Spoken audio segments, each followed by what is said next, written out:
So here we are, Porto Adriano. It is absolutely majestic. Early September, all the boats on the water, such a great day sailing. It's amazing. And what I'm actually trying to do is something like what we've done for ages in Formula One, which is the grid walk. So as we make our way into the mayhem, look at the man who's here. So David, we've just introduced you, David Brabourne. Tell me, how pleased are you to see this amazing fleet here? Oh, it's fantastic. Seeing 4 885s in the race is truly epic.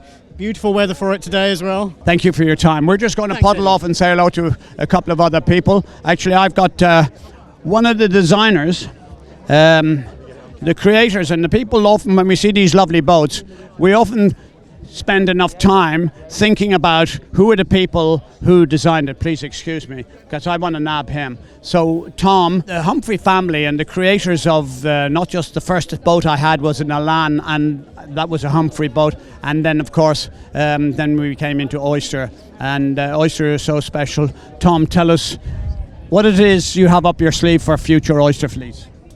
Well, I think the motto we've always talked about, isn't it, of evolution through the range. So certainly for us, you know, Rob's coming later as well to see the boats performing, get out them on ourselves, and it is about that just gradual evolution, and whether it's existing models or starting to think ahead to new models coming through, and always striving to kind of improve each model as new ones.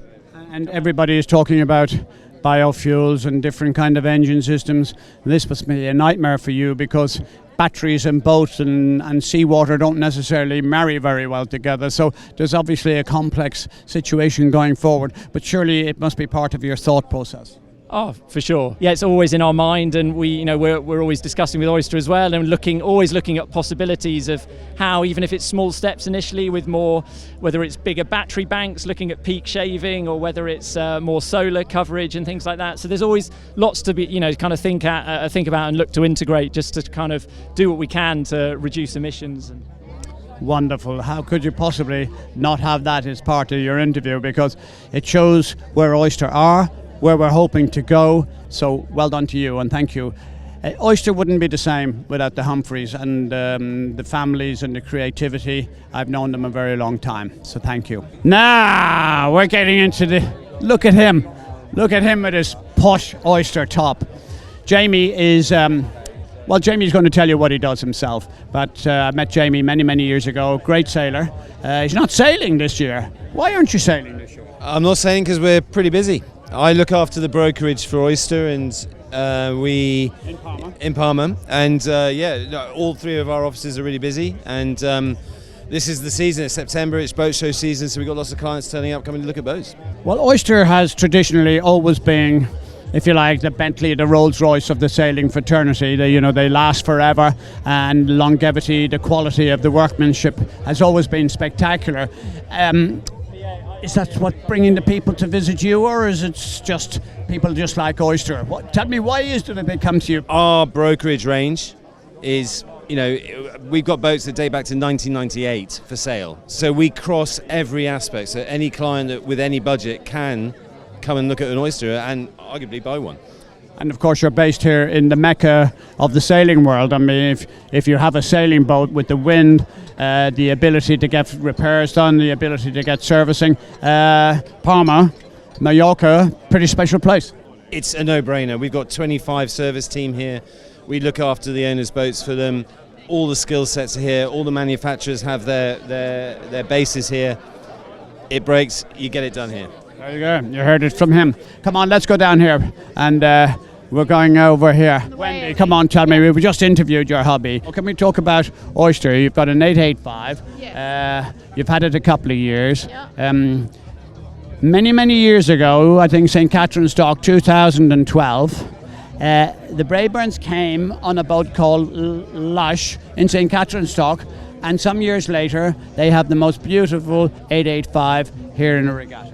That's true, and we started with a 575, and then we realised if we wanted to go and explore that we needed crew to move it around for us, and that we would enjoy. We're still very active on our boat. I'd like to say that it's a family 885. It's not a boat where we don't still get very involved, and we absolutely love it.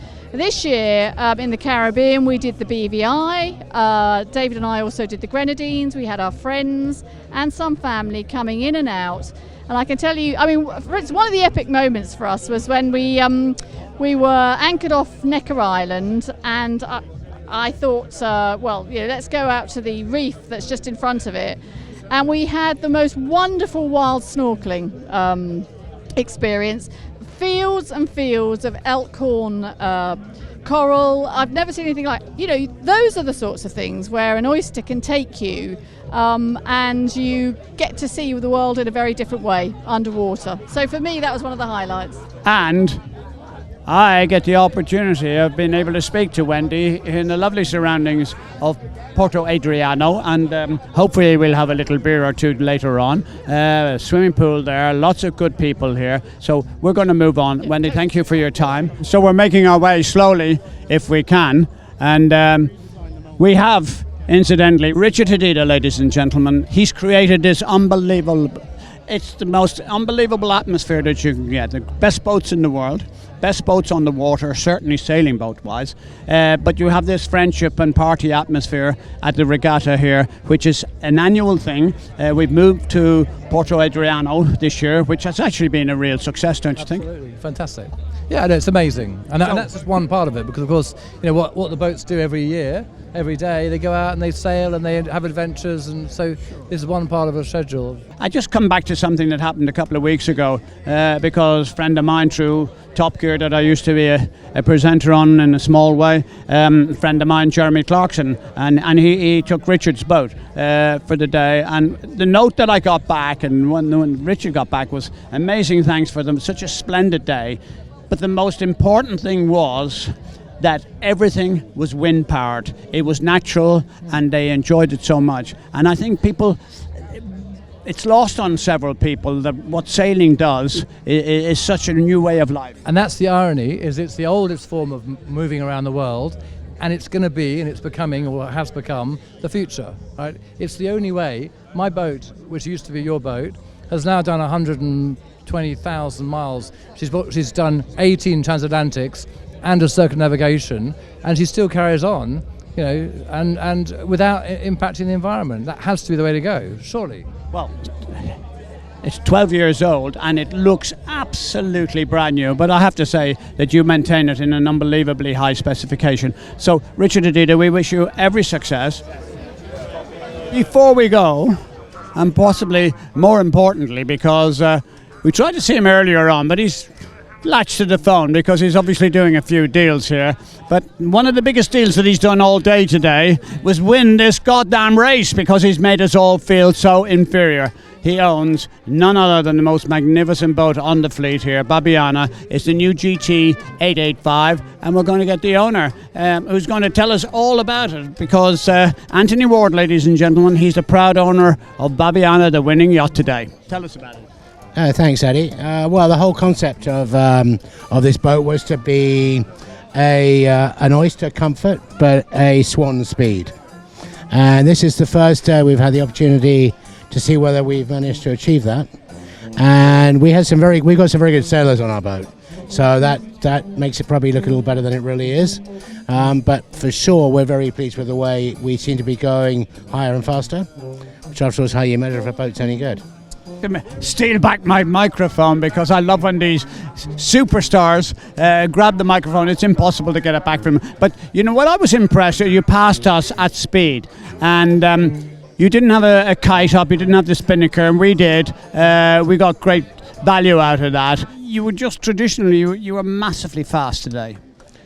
I agree. The boat really felt good. It felt very good. It was we had too much sail up at the end, and if we'd been getting very competitive with anybody, we would have put the staysail up off that last mark, and taken the jib down, because they're upwind sails, which would allow as many as we want. Downwind sails, we would have definitely used different sails if we wouldn't have been penalised by it. So there's quite a funny little story here, just to finish up this little And this is what makes it so special about being on the dock here in Adriano. Wonderful evening, absolutely fantastic. You can see the beers are flying, and the prize giving is soon about to start. And the music in the background is as a little special favour for somebody and one of the owners that's had a birthday today. But I just want to come back and we talk about the Oyster family. I agree. Look, I mean, I tell you what, the Oyster family is the nicest of the boating families because people tend to be honest, which is very helpful. It's a very commendable situation. Which is a nice thing to have. Well, there you have it from us. This is the end of my little pit walkabout, or dock walkabout, call it what you like. But Formula 1 into sailing, it's the same facilities, the same people, they're just very honest. And it's great to have the actual winner of today's race with us. Anthony, bravo to you, and Thanks, Eddie. I hope we can beat you tomorrow, but we're not in the same class, so we'll see what happens. Oh, it's a pursuit tomorrow, isn't it? I thought that was on Thursday. I think the beers I have don't know taken... much. He's the captain, the skipper, and the owner. He's very modest, ladies and gentlemen. Thank you very much for being with us, Anthony. It's a pleasure. Thank you. Thanks very much.